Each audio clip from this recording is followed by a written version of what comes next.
नमस्कार दोस्तों, modern farming YouTube channel पे आपका सभी का स्वागत है। आज हम आए हुए हैं यहाँ पे क्लासिक गोट फार्म भिवंडी में, जो बॉम्बे आगरा हाईवे है। वहाँ पे पड़गा नाका है, पड़गा टोल के 3 किलोमीटर के डिस्टेंस पे अपना क्लासिक गोट फार्म है।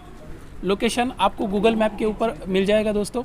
जो पूरा जो बकरीद मार्केट रहता है, जो हम बकरा बनाते हैं बकरीद के लिए स्पेशली, खस्सी बकरा और अंडू बकरा, दोनों ही बकरों का फार्म, मतलब यहाँ पे सबसे बड़ा फार्म आज तक जो भी मैंने अपने नज़रिए से देखा है, सबसे बड़ा फार्म दिखा है मुझे दोस्तों। क्लासिक गोट फार्म के अंदर मैनेजमेंट कैसा रहता है, किस हिसाब से बकरों को पाला जाता है, उनका एग्रीमेंट किस हिसाब से रहता है, वो सब चीज़ों के अंदर हम ध्यान से मतलब चर्चा करने वाले हैं। सो क्लासिक गोट फार्म के ओनर और जो मैनेजमेंट देखते हैं, नदीम नाज, आपका हमारे चैनल पे बहुत बहुत स्वागत है। Thank you. तो सभी चीज़ें जो भी मेरा जो व्यूवर्स है सबको क्लियर करनी चाहिए, मतलब क्लियर होनी चाहिए कि क्लासिक गोट फार्म के अंदर मैनेजमेंट कैसा रहता है। जो आप जो बकरा रखते हैं उस हिसाब से मतलब कौन से तरीके से रखते हैं, पलाई के ऊपर आपका क्या चार्जेस रहता है, या आपके यहाँ से बकरा मिलता है या नहीं मिलता है, उस चीज़ों के ऊपर इस वीडियो में हम बातचीत करने वाले हैं। जो अपना लोकेशन है वो लोकेशन एक बार क्लियर कर दीजिए, मतलब जो भी कोई आना चाहता है अपने क्लासिक गोट फार्म पे तो उनका एड्रेस क्लियर होना चाहिए। एड्रेस कैसा है कि मेरा फार्म जो भिवंडी से कुछ अप्रॉक्सीमेटली 14 या 15 किलोमीटर की दूरी पे है। कल्याण स्टेशन नज़दीक में पड़ता है, जो बड़ा जंक्शन है, वहाँ से भी कुछ 14 किलोमीटर है। और लोकल स्टेशन नज़दीक में खड़ौली स्टेशन है, वहाँ से कुछ 4 किलोमीटर पे है। टूवर्ड्स नासिक की तरफ अगर हम बॉम्बे से जाएंगे तो टूवर्ड्स नासिक की तरफ मेरा फार्म आता है। बॉम्बे से अप्रॉक्सीमेटली 70 किलोमीटर्स पर है, 70 किलोमीटर्स पर मेरा फार्म है। और इजी लोकेशन है, आसान लोकेशन है, गूगल मैप्स में भी अवेलेबल है। और किसी को आना है तो हम लोग वीडियो के डिस्क्रिप्शन में आपको मैं एड्रेस बता देता हूँ, आप एड्रेस डाल दीजिए और कॉन्टैक्ट डिटेल्स भी डाल दीजिए। किसी को कॉन्टैक्ट करके आना तो कॉन्टैक्ट भी करके आ सकते हैं। नदीम भाई, एक चीज़ मैं आपको यहाँ नोटिस करना चाहता हूँ कि जो भी बकरा आप बनाते हैं आपके फार्म पे, जब मैं सुबह से यहाँ पे आया हूँ तो जो भी बकरे देखे हैं, हम जनरली जो भी महाराष्ट्र के अंदर बाकी जो ब्रीडर है, हम इतने बड़े बकरे नहीं बना पाते हैं। एक्चुअली वो आपका तजुर्बा है या बाकी सब चीज़ें हैं जो भी आप फीडिंग करते हैं। तो अगर किसी व्यूवर्स को अगर आपके पास से बकरा लेना है तो मिल सकता है क्या? तो अगर मिलता है तो कैसे मिलता है? बिल्कुल मिलेगा। हम लोग साल भर बकरे की ट्रेडिंग करते हैं, यानी साल भर बकरा फॉर सेल अवेलेबल रहता है। ओके। बकरीद को एक ध्यान में रखते हुए उस हिसाब से बकरा रेडी करते हैं, लेकिन साल भर बकरा किसी को भी चाहिए वो मिल जाता है मेरे पास। मोस्टली लोग जो है बॉम्बे के भी लोग खरीदते हैं, पूना से भी खरीदते हैं, नासिक के भी खरीदते हैं, हिंदुस्तान के बहुत अलग अलग जगहों पे, जैसे बिहार से भी लोग मुझे फ़ोन करते हैं बकरा खरीदे। कलकत्ता के कुछ बकरे मेरे पास है, बेंगलोर वालों के कुछ बकरे मेरे पास है, दिल्ली वाले का बकरा आज ही इनफैक्ट सुबह में एक मेरे पास आया। एक आदमी ने दिल्ली में बकरा खरीदा, उसने मुझे वहाँ से ट्रेन से बकरा भेजा पालने के लिए, पलाई के लिए। बेंगलोर वाले कुछ मेरे दोस्त लोग हैं, वो बेंगलोर से बकरा खरीदते हैं, और हैदराबाद वाले कुछ दोस्त लोग हैं, वहाँ से बकरा खरीदते हैं और यहाँ से ट्रेन से बकरा भेजते हैं पालने के लिए। पालने का ऐसा है कि मैं अपने पास से भी बकरा बेच के अपने पास भी पालने के लिए अवेलेबल रखता हूँ। मतलब यहाँ से बकरा बेचने के बाद में यहीं पर मैं रख सकता हूँ पालने के लिए? मेरे पास जैसे डिफरेंट ब्रीड्स है, जैसे सोजत ब्रीड है, अजमेरा ब्रीड है, शिरोही ब्रीड है, गोजरी ब्रीड है, पतीरा ब्रीड है, पंजाबी ब्रीड है, बर्बरी ब्रीड है, फिर अफ्रीकन बोर है, कालाहारी रेड है, सानेन है, कोटा है, मालवा है और हंसा है, कश्मीरी है। बहुत सारी ब्रीड्स है मेरे पास। हाँ, वो मैंने सुबह तो हर आदमी कैसा है ना कि जिसको जो पसंद है वो हमारे पास से भी खरीदता है, बाहर से भी खरीदता है। हमारे पास भी अलग अलग ब्रीड्स के अलग अलग प्राइस रेंज है। सोजत शिरोही का अलग प्राइस है, पतीरा का अलग प्राइस है, कोटा का अलग प्राइस है। तो वो सारे प्राइजेस तो मैं अभी बता नहीं सकूंगा, क्योंकि बकरे के हिसाब से ही प्राइस डिसाइड होता है। पलाई का प्राइस ऐसा है कि अगर कोई बाहर से खरीद के हमारे पास भेजता है तो जो बोकुड़ अंडू बकरा जिसको हम लोग कहते हैं, जो ब्रीडर मेल होता है, उसकी पलाई हम लोग 3,500 रुपये मंथली लेते हैं, 3,500, जिसके अंदर वैक्सीनेशन वगैरह 4 किस्म के वैक्सीन लगते हैं। PPR का वैक्सीन लगता है, गोट पॉक्स का वैक्सीन लगता है, FMD का फूड एंड माउथ डिजीज़ का वैक्सीन लगता है, HS ब्लू टन का वैक्सीन लगता है। और जब मान लो कि बकरा बड़ा हो गया 80-90 kgs का, तो उसके ऊपर और एक वैक्सीन हम लोग लगाते हैं, ET ओवर ईटिंग डिजीज़ से बकरा मर नहीं जाए, हार्ट अटैक से, एंडोटॉक्सिन, तो वो एक वैक्सीन और एक लगता है। तो ये 3,500 के अंदर उनका वैक्सीनेशन का चार्ज, उनका फीडिंग का चार्ज, और उसके अलावा उनके साल में 2 बार हेयर कटिंग और every month hoof cutting nail cutting को बोलते हैं। अच्छा, वो खूर कटने को, उसको खूर को हूफ कटिंग बोलते हैं। उसके चार्जेस इंक्लूडेड है, एक्स्ट्रा कोई चार्जेस हम लोग लेते नहीं हैं। अगर मान लो कि बकरा बीमार हो गया किसी वजह से, तो जो माइनर ट्रीटमेंट है वो हम लोग उसी के अंदर इंक्लूडेड करके करते हैं, कोई एक्स्ट्रा चार्जेस नहीं है। लेकिन अगर मेजर ट्रीटमेंट है, जैसे मान लो कोई बकरे की हड्डी टूट गई या किसी को फ्रैक्चर का पट्टा लगा या हॉस्पिटलाइज करना पड़ा, तो उसका चार्ज कस्टमर पे करता है। कस्टमर पे वो बहुत रेयरली होता है, यानी 1000 बकरों में 1-2 बकरों को ऐसा हो गया तो हो बार हो गया। जाता है। ये इतना रेशियो में आता है, एक्सीडेंटल रहता है। एक्सीडेंटल। अभी तक का मेरे 5 साल करियर में सिर्फ एक ही बकरा मैंने हॉस्पिटल में एडमिट किया, अच्छा, ओके। अभी तक उसके अलावा नौबत नहीं आई। सेकेंडली जो खस्सी बकरे हैं जो मोस्टली हम लोग ईद में यूज़ करते हाँ, हैं, जैसे बकरीद के लिए बनाते हैं। देवनार की मंडी के अंदर, कल्याण की मंडी के अंदर खस्सी बकरे जो ब्रीडिंग के लायक नहीं रहते, उनको नसबंदी जिसको करते हैं बकरों की, बकरों की। वो बकरे नॉर्मली हम लोग पसंद करते हैं ईद में। वो बकरे का चार्ज है 2500 पर मंथ पलाई के लिए। हाँ, 2500 रुपये पर मंथ पलाई का चार्ज है। अगर उसमें बड़ी साइज के बकरे हैं, जैसे कि 80 केजीज 90 केजीज के बकरे हैं, तो वो 3000 रुपये पर मंथ। अगर छोटा लेके 30-35 किलो के आसपास या 50 किलो के आसपास तो 2500 रुपये में। हाँ। वो बकरा हम खुद भी बाहर से खरीद के आपके पास रख सकते हैं। दूसरी चीज़ आपके पास पे खरीद के आपके पास ही रख सकते हैं। मेरे पास नहीं रख सकते हैं। मेरे पास में खरीद के मेरे पास रखने में एक एडवांटेज ये है कि मैं बकरे खुद सिलेक्ट करके लाता हूँ और एक एक बकरा पर्सनलाइज देख के लाता हूँ, उसके जीन्स देख के लाता हूँ। वो बकरे को मैं पालूंगा तो मुझे ज़्यादा उसके बारे में पता लगेगा। नहीं, वो तो सही अगर बात है। बाहर से भी खरीद के लाएंगे सतीश भाई तो कोई इशू नहीं है, प्रॉब्लम नहीं है, बस बकरा खरीदे अच्छा, वही उसका चीज़ है फ्रेम अच्छा क्योंकि बकरा का जो जीन्स होता है, नस्ल, वो आदमी को मतलब उसमें ज़्यादा इन्फॉर्मेशन है, जो ज़्यादा जानकारी रखता है उसे आदमी को पता चलता है। और 10 में से खाली 5-6 बकरे ऐसे होते हैं जो अच्छा वेट गेन कर सकते हैं। बिल्कुल।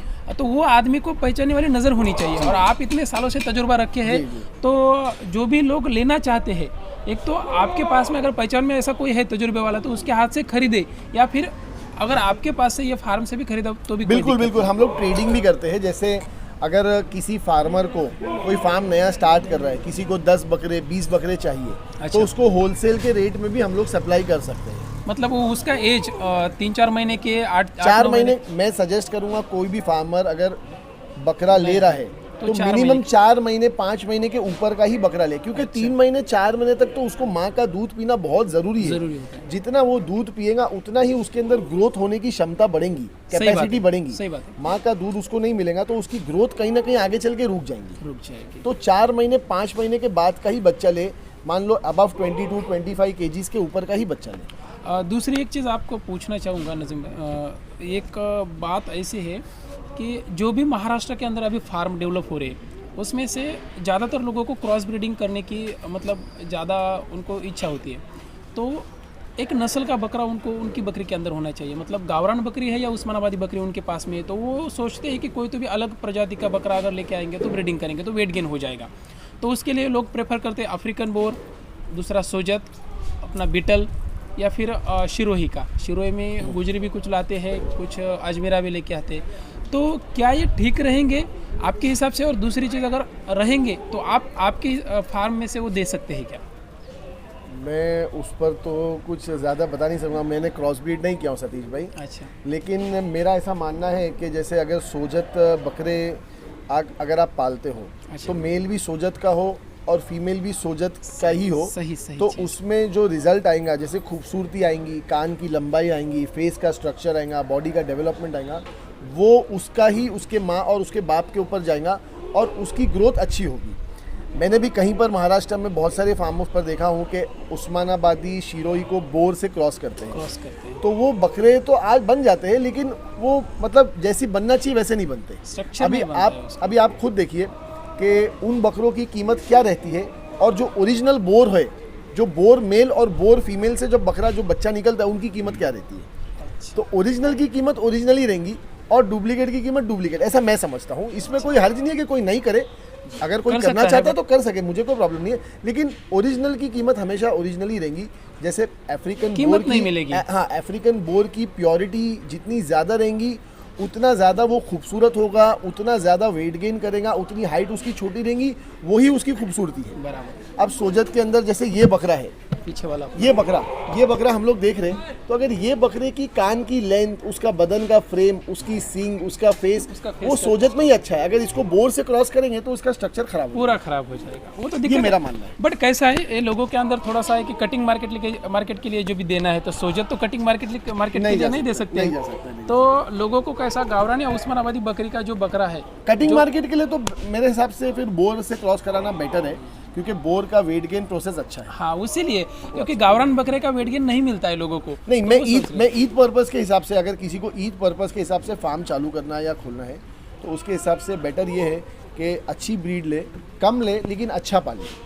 मतलब आपके फार्म पे किसी भी प्रजाति का कोई भी बकरा मिल सकता है, और बल्कि क्वांटिटी में मतलब 20-25 अगर मुझे लेने हैं बिल्कुल तो कोई भी एज क्राइटेरिया रहेगा तो भी मिल सकता है। वैसे आपको 100 चाहिए, आपको 100 चाहिए तो 100 भी कर सकता हूँ, 200 चाहिए 200 भी अरेंज कर सकता हूँ, यहाँ से भी दे सकता हूँ, डायरेक्ट भी अरेंज कर सकता हूँ। यानी मैं ट्रेडिंग भी करता हूँ, जैसे कि अगर कई फार्म्स है मेरे, कई सालों से ऐसे कस्टमर्स है जो बेंगलोर में मेरा माल जाता है, महाराष्ट्र में जाता है, हैदराबाद में, तो कुछ लोग हैं जो 20-25 बकरे 30 बकरे ईयरली या समझो 18 महीने में उनको बकरे की ज़रूरत पड़ जाती है, तो वो लेते हैं मेरे से। और क्वालिटी प्रोवाइड करता हूँ, अच्छी चीज़ प्रोवाइड करता हूँ, उनको रिजल्ट भी अच्छा आता है। देखिए, मेरा तो सिर्फ इतना मानना है, इतना कहना है आपसे, एक रिक्वेस्ट है कि जो भी व्यूअर्स आपको कांटेक्ट करेंगे जी, जो भी खरीदना है उनको लोगों को, तो खाली उनका ख्याल इतना रखो कि उसको प्रोडक्ट या क्वालिटी प्रोडक्ट मिलना चाहिए उस हिसाब से। बाकी तो नहीं, व्यूअर्स मुझे बिल्कुल फ़ोन कर सकते हैं, व्हाट्सएप भी मेरा वही नंबर पे एक्टिवेट है, व्हाट्सएप पे भी कर सकते हैं। किसी वजह से अगर मैं फ़ोन नहीं उठाया तो मुझे व्हाट्सएप कर दे, मैं उनका रिप्लाई कर दूंगा। खाली एक चीज़ का ध्यान रखना है कि क्लासिक गोट फार्म का नाम और अपने चैनल का नाम लोगों की जुबान पर रहना चाहिए, बस वो तो होगा, बेशक होगा। दूसरा एक चीज़ मुझे पूछना था आपको कि अगर मैंने समथिंग आपसे कांटेक्ट में बकरा लिया, या फिर अगर मैं आपसे 10-5 बकरे लेके जाऊंगा मेरे घर पे पलाई के लिए, तो आपका जो भी फीडिंग प्रोसेस है चैनल के माध्यम से तो वो लोगों को मिल ही रहा है। अपने यूट्यूब पे आप अपने जो सीरीज़ है, एक 5-6 वीडियो आने वाले हैं, 1-2 वीडियो आ भी चुके हैं, तो मेरा कहना है कि लोगों को वो इन्फॉर्मेशन मिल सकती है क्या कि फीडिंग के बारे में पूरी, अगर वो आते हैं बाद में, अगर वो मेरे पास आएंगे यहाँ पर और मेरे से बकरा खरीदेंगे और अपने यहाँ पर लेके जाएंगे, तो मैं उनको बिल्कुल गाइड कर दूंगा कि क्या फीड देना है, कैसा देना है, मेडिकेशन में क्या देना है। बिल्कुल एक ओरल मतलब थियरी उनको सारी समझा दूंगा, लेकिन फिर भी वहाँ जाने के बाद वो फीड तो देंगे, लेकिन मेडिकेशन के लिए वो अपने लोकल वेटनरी को वहाँ पर ज़रूर कंसल्ट करेंगे। तो थोड़ा बहुत एटमॉस्फेयर का भी इसमें रोल होता है। हाँ, तो वो भी चीज़ें थोड़ी सी दिक्कत आ सकती है, मतलब आप कांटेक्ट में उनके रहेंगे बाद में। बिल्कुल। तो दोस्तों, ये जो था क्लासिक गोट फार्म के ओनर, उनका इंटरव्यू, जो भी नदीम नाज साहब है, जो अच्छे दोस्त भी बने पिछले कुछ दिनों से मेरे, इंशाल्लाह आगे भी बहुत जरूर क्योंकि ये जो फार्म है, मैंने आज तक जो भी देखा है, ये पूरी नस्ल जितनी भी आप लोगों को अभी बताई गई है, बहुत अच्छी तरीके से यहाँ पे पाली हुई है। जब भी आप विजिट करेंगे तो आपकी आंखों के सामने ये सब नस्लें होंगे, तो आप खुद मान जाओगे कि सही में कुछ तो भी है जी। और मैंने आज तक हजारों लाखों बकरियां देखी। पर्पस पे सतीश भाई, मैं भी इतना बड़ा फार्म ईद के पर्पस पे मैंने भी कहीं नहीं देखा। यानी है काफ़ी लोग के बकरे हैं, 300 बकरे, 400 बकरे। नदीम भाई, मैं पूरा महाराष्ट्र घूम चुका हूँ। अच्छा। मैंने तकरीबन हज़ारों फार्म मैंने आंखों से देखे हैं जी। दूसरा एक चीज़, लाखों बकरियाँ भी मैंने अपने आंखों से देखी है। मैं 3-4 सालों से चैनल के ऊपर काम कर रहा हूँ और 5-6 सालों से बकरियाँ पालता हूँ खुद मैं जी। बट इतने अच्छे क्वालिटी के बकरे मैंने भी आज तक नहीं देखे, तो इसीलिए आपका बहुत शुक्रिया। ये मेहनत है हमारी जो आप अभी उसका वो कर रहे हैं। तो दोस्तों, जो भी कोई आना चाहता है, भिवंडी के बाजू में ही, बगल में ही है, पड़गा नाका के बाजू में 3 किलोमीटर के डिस्टेंस पे, तो क्लासिक गोट फार्म पे विजिट भी कर सकते हैं। नंबर दिया है, एड्रेस दिया है, आप बातचीत भी कर सकते हैं। सिर्फ ध्यान इस बात का रखना है आपको कि कॉल जो है वो ऑफिस टाइमिंग के अंदर करें। दूसरी चीज़, संडे के दिन में आपको यहाँ पे फार्म पे तो नदीम भाई हर दिन मिल जाते हैं, सैटरडे संडे तो आपको मिलेंगे ही। दूसरा चीज़, अगर कॉल नहीं रिसीव होता है तो आप व्हाट्सएप पे मैसेज कर सकते हैं, आपको रिप्लाई तुरंत मिल जाएगा जी। और कॉल करने वाले प्लीज़ हिंदी और इंग्लिश में ही बात करिए। हाँ, वो लैंग्वेज का थोड़ा सा इशू होता है। हमारे चैनल पे जो भी वीडियो है अभी तक बनाए हुए सब मराठी लैंग्वेज के अंदर है। ये पहला वीडियो है नदीम भाई हमारे चैनल के ऊपर जो हिंदी लैंग्वेज के अंदर जा रहा है। और मेरा भी पहला ट्राई है जो कि मैं एक इंटरव्यू हिंदी लैंग्वेज के अंदर ले रहा हूँ। होपफुली मैं ये आशा करता हूँ कि ठीक रहा होगा। बिल्कुल। अगर किसी को कोई भी दिक्कत है, कोई भी इंक्वायरी है, तो कमेंट करके पूछ सकते हैं। दूसरी एक चीज़, अगर वीडियो अच्छा लगा तो जाते लाइक कर सकते हैं। नदीम भाई, आपका बहुत बहुत शुक्रिया जो अपने चैनल के ऊपर इंटरव्यू दिया। Thank you sir. और थैंक यू। मिलते हैं अगली वीडियो।